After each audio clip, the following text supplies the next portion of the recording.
આપણે મિત્રો પ્રશ્ન ટેક્સ્ટ બુકની અંદર જે આપેલા હોય છે એની શરૂઆત કરીએ તો એમાં તમને બે પ્રશ્ન આપેલા છે। એમાં પહેલો પ્રશ્ન છે કે ડીએનએ પ્રતિકૃતિનું પ્રજનનમાં શું મહત્વ છે। મિત્રો આ શબ્દ આપણે આગલા લેક્ચરની અંદર ઘણીવાર આવેલો છે કે ડીએનએ પ્રતિકૃતિ। તો ડીએનએ પ્રતિકૃતિનું પ્રજનનમાં શું મહત્વ છે, ચાલો એ વિશે જોઈએ કે પિતૃમાંથી તેની સંતતિમાં, પિતૃ એટલે કે જે માતા પિતા હોય અને સંતતિ એટલે બાળક, તો પિતૃમાંથી તેની સંતતિમાં આનુવંશિક માહિતીના વહન માટે, આનુવંશિક એટલે કે વારસાગત માહિતીના વહન માટે ડીએનએમાં ફેરફારને કારણે ભિન્નતા સર્જાય અને ઉત્ક્રાંતિનો આધાર બને છે। તો મિત્રો આ બંને મહત્વ છે। એક પહેલું આપણે એવું કીધું કે ભાઈ માતા પિતાના જે કાંઈ લક્ષણો છે એ બાળકોની અંદર વારસાગત માહિતીના વહન માટે ડીએનએ પ્રતિકૃતિ અગત્યની છે, અને બીજું કે ડીએનએમાં ફેરફારને કારણે ભિન્નતા થાય છે એટલે કે ફેરફાર આવે છે અને જે ઉત્ક્રાંતિનો આધાર બને છે। મિત્રો ઉત્ક્રાંતિ જેને આપણે સામાન્ય રીતે ઇવોલ્યુશન શબ્દ તરીકે ઓળખીએ છીએ, ઉત્ક્રાંતિ આ ક્રમિક પ્રક્રિયા છે મિત્રો, કે ઉત્ક્રાંતિ છે એ સતત ચાલતી પ્રક્રિયા છે, પરંતુ ઉત્ક્રાંતિને આપણે ક્યારેય જોઈ શકતા નથી। ઉત્ક્રાંતિ દરરોજ થતી જ હોય છે પરંતુ આપણે જોઈ નથી શકતા, પરંતુ મિત્રો ઉત્ક્રાંતિને લીધે બહુ લાંબા સમયગાળે લાખો વર્ષો પછી ઘણો બધો ફેરફાર થાય છે। જેમ કે તમને કદાચ ખ્યાલ હશે કે તમે સામાજિક વિજ્ઞાનમાં એવું ભણેલા હશો કે જે ખાસ કરીને વાનર હતા, પછી આદિમાનવ આવ્યા અને આદિમાનવમાંથી અત્યારના મનુષ્ય આવ્યા છે। તો આ જે કાંઈ છે એ બધી ઉત્ક્રાંતિ છે અને ઉત્ક્રાંતિ સતત ચાલતી પ્રક્રિયા છે। અત્યારે જે આપણે મનુષ્ય જોઈએ છે એમાં પણ કદાચ લાખો વર્ષો પછી ફેરફાર આવશે। તો આ જે કાંઈ ફેરફાર થાય છે એ ડીએનએમાં ફેરફારને કારણે થાય છે। ત્યાર પછી મિત્રો બીજો પ્રશ્ન છે કે સજીવોમાં ભિન્નતાની જાતિઓ માટે તો લાભદાયક છે, પરંતુ વ્યક્તિગત રીતે આવશ્યક નથી, કેમ?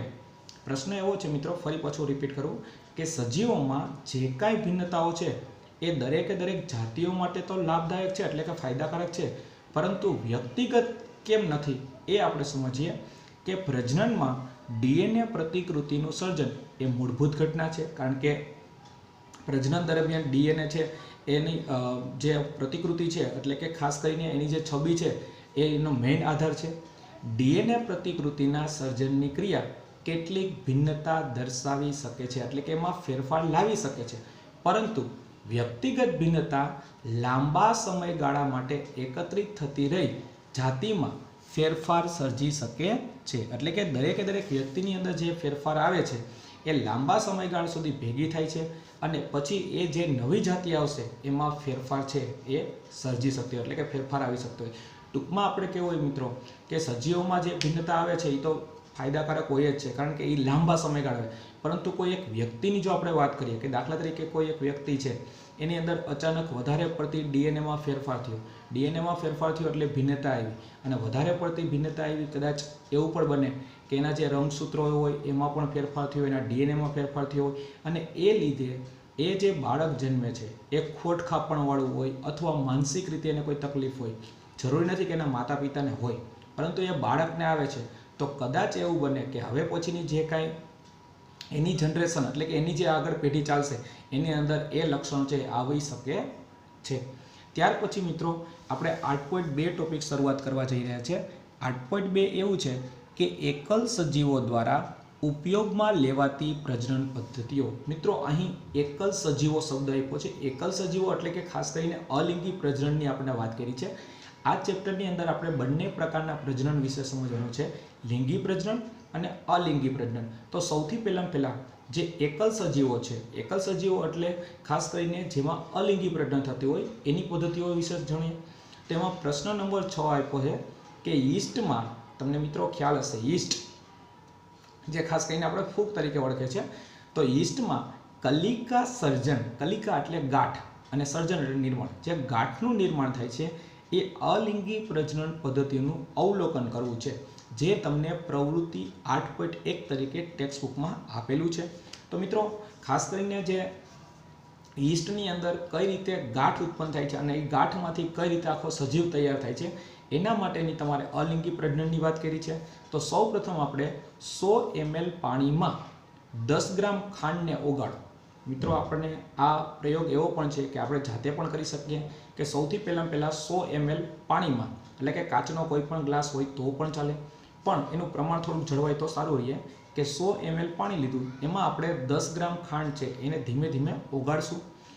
એક કસનળીમાં આ દ્રાવણને લઈ અને 20 ml એમાં એક ચપટી યીસ્ટ પાવડર નાખો. અત્યારે તમને ખ્યાલ છે મિત્રો, યીસ્ટ પાવડર તૈયાર પણ મળે છે. તો એ જે દ્રાવણ બન્યું હતું, ખાંડ અને પાણીનું દ્રાવણ બન્યું હતું, એમાંથી આપણે 20 ml દ્રાવણ લેવાનું છે, એને કસનળીમાં ભરવાનું છે અને એમાં એક ચપટી યીસ્ટનો પાવડર નાખશું. કસનળીના મુખને રૂથી ઢાંકી અને કોઈ સ્થાન જ્યાં વધુ તાપમાન હોય ત્યાં મૂકી રાખો.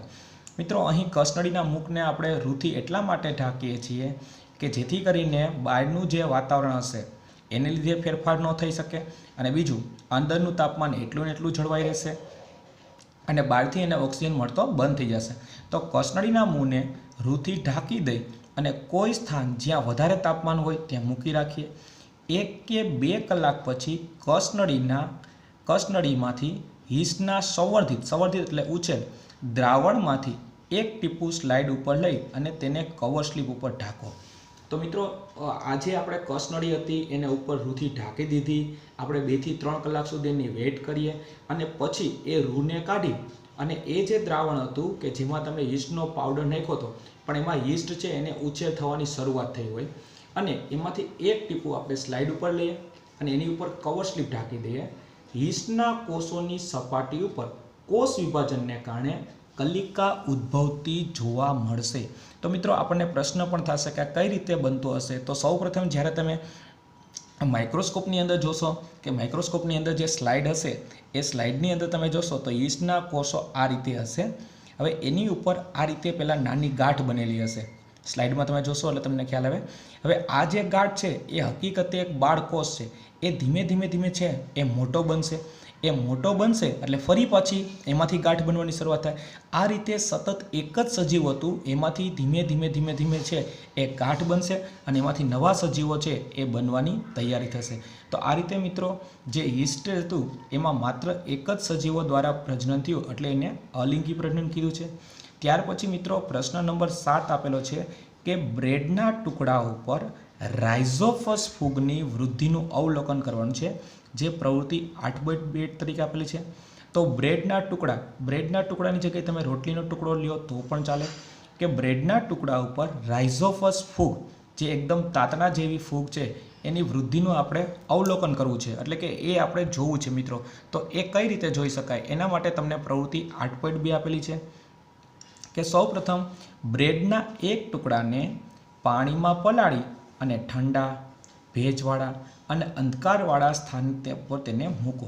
તો સૌપ્રથમ આપણે બ્રેડ અથવા રોટીનો ટુકડો લેશું, એને આપણે પાણીમાં પલાળી દેશું.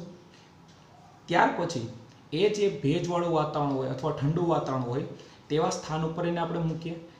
વિપુલ દર્શક કાચની મદદથી, મિત્રો વિપુલ દર્શક કાચ એટલે બિલોરી કાચ, કે બિલોરી કાચની મદદથી બ્રેડના ટુકડાનું અવલોકન કરો. બ્રેડના ટુકડા ઉપર અઠવાડિયા બાદ સફેદ તાતણા જેવી રચના તમને જોવા મળશે, જે રાઇઝોપસ છે. એને રાઇઝોપસ એ ફૂગ છે અને ધીમે છે એ વૃદ્ધિ પામે, જે ખાસ કરીને ફૂગના બીજાણુ દ્વારા આપણે એવું કહી શકાય. તો મિત્રો, આ રીતે બ્રેડ અથવા રોટલીનો ટુકડો હોય એને તમે પાણીમાં પલાળી દો અને પછી તમે કોઈ એવા ભેજવાળા વાતાવરણમાં રાખી દેશો અને લાંબા સમય પછી ત્યારે તમે માઇક્રોસ્કોપમાં જોશો તો તમને એકદમ સફેદ તાતણા જેવી રચના જોવા મળે, જે હકીકતે ફૂગની રચના હોય. એટલા માટે જ મિત્રો, આપણે બ્રેડના પેકેટ કે જ્યારે લઈએ છીએ ત્યારે એક્સપાયરી ડેટ ખાસ ચેક કરવી પડે, કારણ કે બ્રેડ જે આથામાંથી બનાવેલી વસ્તુ છે અને લાંબો સમય સુધી ટકી ન શકે. હવે જો આપણે કોઈ બ્રેડ લીધેલી હશે અને એમાં એક્સપાયરી ડેટ જતી રહી હશે અને પછી તમે 1 અઠવાડિયું કે 10 દિવસ પછી જો એ પેકેટ ખોલી જોશો તો એમાં પણ તમને ખાસ કરીને ફૂગ જેવી રચના જોવા મળશે, કારણ કે જે બ્રેડ હશે એ જે પેકિંગ કરેલું છે મિત્રો એર ટાઈટ છે, બહારથી એને ઓક્સિજન મળતો નથી. એટલે લાંબા સમય સુધી તમે જો એને એમને રાખશો અને જો ઉપયોગ ન થાય તો એની ઉપર છે એ ફૂગ લગી જતી હોય અને એનું નામ છે રાઇઝોપસ ફૂગ. ત્યાર પછી મિત્રો, પ્રશ્ન નંબર તમારી સામે આવે છે. પ્રશ્ન નંબર 8 આવે છે ભાજન, એટલે કે ભાગલા પાડવા અથવા ભાગ પાડવો. કઈ રીતે મિત્રો? તો એક કોષીય સજીવોમાં કોષ વિભાજન દ્વારા નવા સજીવોની ઉત્પત્તિ થાય છે। એક કોષીય સજીવો, મિત્રો હમણાં જ આપણે વાત કરીએ, આપણે અલિંગી પ્રજનનની વાત કરીએ છીએ, એટલે કે એક કોષીય સજીવોમાં જે કોષ વિભાજન થાય છે એના દ્વારા નવા સજીવોની ઉત્પત્તિ થાય છે, એટલે કે એક કોષમાંથી બે કોષ થાય છે। ભાજનની અનેક રીતો જોવા મળી છે। ઘણા જીવાણુઓ અને પ્રજીવોનું કોષ વિભાજન દ્વારા બે સરખા ભાગોમાં વિભાજન થાય છે। મિત્રો ઘણા જીવાણુ એટલે ખાસ કરીને જે અમીબા, પેરામિશિયમ, પ્લાઝ્મોડિયમની કે આપણે વાત કરીએ તો એ આવશે। અને કોષ વિભાજન દ્વારા કોષનું વિભાજન થાય છે અને એના દ્વારા બે સરખા ભાગોમાં એનો ભાગ થતા રહેશે। જેમાં તમને પ્રવૃત્તિ 8.3 આપેલી છે મિત્રો, કે અમીબામાં દ્વિભાજન સમજાવો। અમીબામાં દ્વિભાજન, દ્વિ એટલે બે, કે બે સરખા ભાગ કઈ રીતે પડે એ આપણે સમજીએ। તો સૌપ્રથમ મિત્રો આકૃતિ જો આપણને યાદ રહી જશે તો આકૃતિ પરથી તમે વર્ણન લખી શકશો। તો સૌપ્રથમ આપણને ખ્યાલ છે મિત્રો, અહીં અમીબાનું ચિત્ર તમને આપેલું છે કે અમીબા એક કોષી પ્રાણી છે, એ આપણને ખ્યાલ છે। એનો આકાર અનિયમિત હોય છે। અને ત્રીજું સ્ટેપ યાદ રાખીએ કે મિત્રો અમીબા હંમેશા બંધિયાર અને મીઠા પાણીમાં જ રહેતા હોય। આ ત્રણ વાક્ય આપણે યાદ રાખશું। ફરી પાછું હું રિપીટ કરું છું, અમીબા એક કોષીય સજીવો છે, એનો આકાર અનિયમિત હોય છે અને તે હંમેશા બંધિયાર મીઠા પાણીમાં રહેતા હોય છે। હવે જ્યારે અમીબામાં દ્વિભાજનની પ્રક્રિયા થાય છે ત્યારે સૌ પ્રથમ તમે જોઈ શકો છો, પહેલામાંથી જ્યારે બીજું સ્ટેપ થાય છે ત્યારે અંદરનું જે કોષ કેન્દ્ર છે એ કોષ કેન્દ્ર છે એના ભાગ પડવાની શરૂઆત થાય છે। તમે જોઈ શકો છો બંને બાજુ એક ખાંચ પડવાની શરૂઆત થશે, એટલે કે એક કોષ કેન્દ્ર હતું એમાંથી ધીમે ધીમે બે બનવાની શરૂઆત થાય છે। અમુક સમય થાય પછી તમે જોઈ શકો છો આ ખાંચ છે એ ઊંડે ઉતરી જાય છે। ઊંડે ઉતરી જાય એનો મતલબ એવો થઈ ગયો કે બે કોષ કેન્દ્ર છે એ છૂટા પડવાની શરૂઆત થઈ જતી હોય છે। અને એ જ વખતે મિત્રો જે કોષરસ પટલનો ભાગ છે એમાં પણ ધીમે ધીમે ખાંચ ઊંડે ઉતરે છે। ચોથા સ્ટેપમાં તમે જોઈ શકો છો એકદમ ખાંચ ઊંડે ઉતરી જાય છે કોષરસની, ત્યારે બંને કોષ કેન્દ્ર છે એ છૂટા પડી જાય છે, એટલે કે એક કોષ કેન્દ્ર હતું એમાંથી બે છૂટા પડી ગયા। અને સૌથી લાસ્ટ સ્ટેપમાં તમે જોઈ શકો છો કે આ કોષરસ પટલનો જે ભાગ જોડાયેલો હોય છે એ છૂટો પડે છે, અને છૂટો પડે એટલે કે બે બાળ અમીબા છે એ બની ગયા હોય છે। તો આ જે એક હતું એને પિતૃ અમીબા કહેવાય, અને આ જે બે બન્યા છે એને આપણે બાળ અમીબા કહેવાય। અમીબામાં કોષ વિભાજન કોઈ પણ સમતલમાં થઈ શકે છે। કોઈ પણ સમતલ એટલે કે કોઈ પણ જગ્યાએથી તમે આ રીતે પણ એના બે ભાગ થઈ શકે, આ રીતે પણ થઈ શકે, આ રીતે કોઈ પણ રીતે એને બે ભાગ થઈ શકે। અમીબાની કાયમી સ્લાઇડનું સૂક્ષ્મદર્શક યંત્રની મદદથી અવલોકન કરો। મિત્રો કાયમી સ્લાઇડ એટલા માટે કહી છે કારણ કે અમીબા એટલા બધા સૂક્ષ્મ હોય છે કે એની આપણે નરી આંખે જોઈ શકીએ એવી સ્લાઇડ છે એ બનાવી તો શકીએ, પરંતુ જે આપણા માઇક્રોસ્કોપની જે કેપેસિટી હોય છે એને લીધે આપણે એને જોઈ શકતા નથી। એટલા માટે જે બજારમાં તૈયાર મળતી હોય છે લેબોરેટરીની અંદર જે કાયમી સ્લાઇડ, એ કાયમી સ્લાઇડની મદદથી આપણે સૂક્ષ્મદર્શક યંત્રમાં જોઈ શકીએ છીએ। આ જ રીતે અમીબાની દ્વિભાજનની કાયમી સ્લાઇડનું પણ અવલોકન કરો। એનો મતલબ એવો થઈ ગયો કે તમે બે પ્રકારની સ્લાઇડ જોઈ શકો, એક અમીબા જે પુખ્ત હતા એ, અને બીજું કે જ્યારે દ્વિભાજન થયું અને એમાંથી જ્યારે બે બાળ અમીબા બને છે એની પર તમે સ્લાઇડ જોઈ શકો। અમીબામાં દ્વિભાજનથી બે કોષ કેન્દ્રો એટલે કે બે બાળ અમીબાનું નિર્માણ થાય છે, એટલે કે એક જ અમીબા હતા પરંતુ જ્યારે દ્વિભાજનની પ્રક્રિયા થઈ એટલે એમાંથી બે બાળ અમીબા છે એનું નિર્માણ થતું હોય છે। ત્યાર પછી એમાં આપેલું છે લેશમાનિયામાં દ્વિભાજન સમજાવો। મિત્રો લેશમાનિયા છે એ પણ સૂક્ષ્મજીવ છે, એની અંદર દ્વિભાજન કઈ રીતે થાય છે એ આપણે સમજીએ છીએ। લેશમાનિયા તમે જોઈ શકો છો મિત્રો કે ખાસ કરીને જેનો આકાર છે એ કઈક અંશે ત્રાકાકાર જેવો છે, વચ્ચે કોષ કેન્દ્ર છે અને ઉપરથી ચાબુક જેવી રચના તમને જોવા મળશે। હવે લેશમાનિયામાં જ્યારે દ્વિભાજન થાય છે ત્યારે સૌ પ્રથમ તમે જોઈ શકો છો કે આ જે ઉપરનો જે મુખવાળો ભાગ તમને દેખાય છે ત્યાંથી ખાસ કરીને આ જે ચાબુક જેવી રચના છે એ ધીમે ધીમે ઊંડે ઉતરતી જાય છે। ત્યાર પછીનું સ્ટેપ તમે જોઈ શકો છો કે કોષ કેન્દ્ર છે એ ધીમે ધીમે બે બનવાની શરૂ થવા જઈ રહી છે। હવે એક સમય એવો આવશે કે જે બંને કોષ કેન્દ્ર અહીંયા તમને દેખાતા એ છૂટા પડેલા છે, અને સૌથી લાસ્ટ સ્ટેપમાં તમે જોઈ શકો છો કે આ બે કોષ છૂટા પડે છે ત્યારે લેશમાનિયા છે એમાં બે ભાગ પડશે। જેમ અમીબા હતા એમાં બે ભાગ પડ્યા હતા એવી રીતે લેશમાનિયા છે એમાં બે ભાગ પડશે। તો અહીં બે કોષ કેન્દ્ર છે, એક કોષ કેન્દ્ર છે એક ભાગની અંદર અને બીજું કોષ કેન્દ્ર છે એ બીજા ભાગની અંદર થઈ શકે। તો આકૃતિ ઉપરથી એનું વર્ણન જોઈએ આપણે મિત્રો કે કેટલાક એક કોષીય સજીવોમાં શારીરિક સંરચના વધારે સંગઠિત થયેલી હોય છે। સંગઠિત એટલે કે ગોઠવાયેલી। ખાસ કરીને એક કોષી સજીવો માટેની વાત કરી છે। અને લેશમાનિયા કે એમાં શરીરનું જે બંધારણ છે એ વ્યવસ્થિત રીતે ગોઠવાયેલું હોય છે। દાખલા તરીકે કાલા અજરના રોગકારક લેશમાનિયામાં કોષના એક છેડા ઉપર ચાબુક જેવી સૂક્ષ્મ સંરચના હોય છે। આ જે લેશમાનિયા તમને એક કોષી સજીવ બતાવ્યું છે એમાં ઉપરના ભાગે ચાબુક જેવી રચના હોય છે। એવા સજીવોમાં દ્વિભાજન એક નિયત સમતલમાં થાય છે। તો મિત્રો અહીં આપણે એવું કહેતા હતા કે અહીં કોઈ પણ સમતલ છે, અહીં કોઈ પણ સમતલમાંથી એનું દ્વિભાજન થઈ શકે, પરંતુ અહીં નિયત સમતલ એટલે કે માત્ર ને માત્ર જે ઉપરનો ભાગ છે ત્યાંથી જ એનું દ્વિભાજન થઈ શકે છે, નહીં કે આડું વિભાજન। અહીં તમે જોઈ શકો છો કે અમીબાની અંદર કોઈ પણ રીતે આનું દ્વિભાજન કરી શકતા હતા, પરંતુ લેશમાનિયા છે એમાં એક નિયત સમતલ એટલે કે માત્ર ઉપરનો ભાગ છે ત્યાંથી દ્વિભાજન થાય અને એક ભાગ હતું એમાંથી બે ભાગનું નિર્માણ થતું હોય છે। ત્યાર પછી મિત્રો તમને આપ્યો છે પ્રશ્ન નંબર મેલેરિયામાં બહુભાજન સમજાવો। બહુભાજન એટલે કે વધારે પડતું વિભાજન, કે એક જ સજીવ હોય એમાંથી અનેક વખત વિભાજન થાય અને ઘણા બધા સજીવોનું નિર્માણ થતું હોય તો એને બહુભાજન કહેવાય। દ્વિભાજન અને બહુભાજન વચ્ચે ફેર છે એ ખાસ નોંધી લેશું। દ્વિભાજનમાં માત્ર બે જ ભાગ થતા હતા અને બહુભાજનની અંદર ઘણા ભાગો નિર્માણ થતા હોય। તો સૌપ્રથમ આપણે મેલેરિયા, તમને ખ્યાલ હશે મિત્રો કે મેલેરિયા છે એના માટે પ્લાઝ્મોડિયમ પ્રજીવ છે એ જવાબદાર છે। તો આ પ્લાઝ્મોડિયમની અંદર બહુભાજન કઈ રીતે થાય છે એ આપણે સમજીએ। તો સૌપ્રથમ તમે આકૃતિમાં જોઈ શકો છો કે આકૃતિમાં જે આ પ્લાઝ્મોડિયમ તમને બતાવેલું છે, પ્લાઝ્મોડિયમ એક કોષીય સજીવ છે કે જેની અંદર માત્ર શરૂઆતની અંદર એક જ કોષ કેન્દ્ર હોય, પરંતુ જ્યારે એની અંદર બહુભાજન થાય છે ત્યારે એક કોષ કેન્દ્રમાંથી અનેક કોષ કેન્દ્રનું નિર્માણ થાય છે। જેમ અહીં બબે નિર્માણ થતા હતા એમ અહીં ઘણા બધા નિર્માણ થાય છે। હવે જેટલા બાળ કોષ કેન્દ્ર બનશે એટલા જ બાળ સજીવોનું નિર્માણ થશે। તો મેલેરિયાના પરોપજીવી પ્લાઝ્મોડિયમ, આ શબ્દ ખાસ નોંધી લેશું મિત્રો, અગત્યનો છે કે મેલેરિયાની અંદર પરોપજીવી જે પ્લાઝ્મોડિયમ છે એ પ્લાઝ્મોડિયમ જેવા અન્ય એક કોષી સજીવ એક સાથે અનેક સંતતિ કે બાળ કોષોમાં વિભાજિત થાય છે। અનેક શબ્દ લખ્યો છે મિત્રો, નોંધી લેશું કે ખાસ કરીને પ્લાઝ્મોડિયમ જેવા પરોપજીવી સજીવો છે એમાં જ્યારે બહુભાજનની પ્રક્રિયા થાય છે ત્યારે એક જ સજીવમાંથી અનેક સંતતિ અથવા બાળકોષો છે એનું નિર્માણ થાય છે, જેને બહુભાજન કહે છે। મિત્રો અહીં તમને જેટલા બાળકોષ કેન્દ્રો દેખાશે, બાળકોષ કેન્દ્ર એટલા બાળ સજીવોનું નિર્માણ થશે।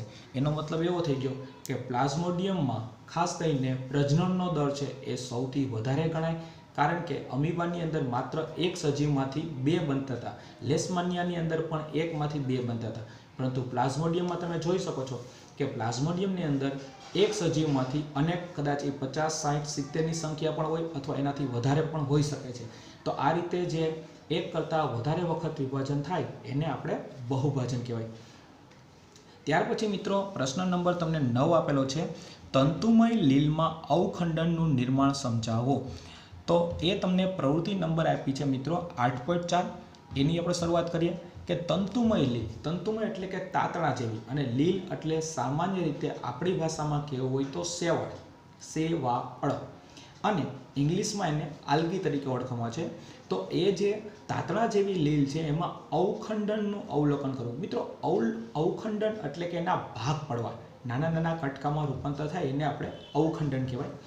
તો કોઈ સરોવર અથવા તળાવ કે જેનું પાણી ઊંડું અને પીળું દેખાય છે અને જેમાં તંતુ જેવી સંરચના હોય તેમાંથી થોડું પાણી એકત્ર કરો।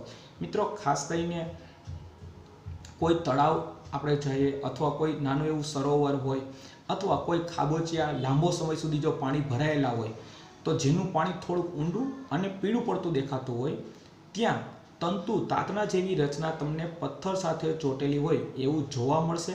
તો એ પાણીને આપણે ભેગું કરવાનું છે। એક સ્લાઇડ ઉપર એક કે બે તંતુઓ મૂકો, જે તમને શેવાળ છે એ જામી ગયેલો હોય છે મિત્રો, એ તમે ખાસ કરીને એકદમ બારીકાઈથી એને આપણે સ્લાઇડ ઉપર લેવાનો છે અને એમાં બારીક તાતણા જેવી રચના, જેને આપણે તંતુ કહે છે, એને આપણે સ્લાઇડ ઉપર મૂકવાના છે। આ તંતુ ઉપર ગ્લિસરીનનું એક ટીપું મૂકો અને કવર સ્લિપ ઢાંકી દો। મિત્રો અહીં ગ્લિસરીનનું ટીપું એટલા માટે મૂકવામાં આવે છે, જેવું તમે ગ્લિસરીનનું ટીપું મૂકશો એટલે કે એ જે ઉપરની સપાટી છે એ તંતુ સાથે ચોંટી જશે અને ત્યાર પછી કવર સ્લિપને આપણે ઢાંકી દેવાની છે. હવે સૂક્ષ્મદર્શક યંત્રથી નીચેની સ્લાઇડનું અવલોકન કરો. સૂક્ષ્મદર્શક યંત્ર એટલે કે જે ખાસ કરીને માઇક્રોસ્કોપ છે, એ માઇક્રોસ્કોપથી આપણે એને જોવાનો પ્રયત્ન કરવાનો છે.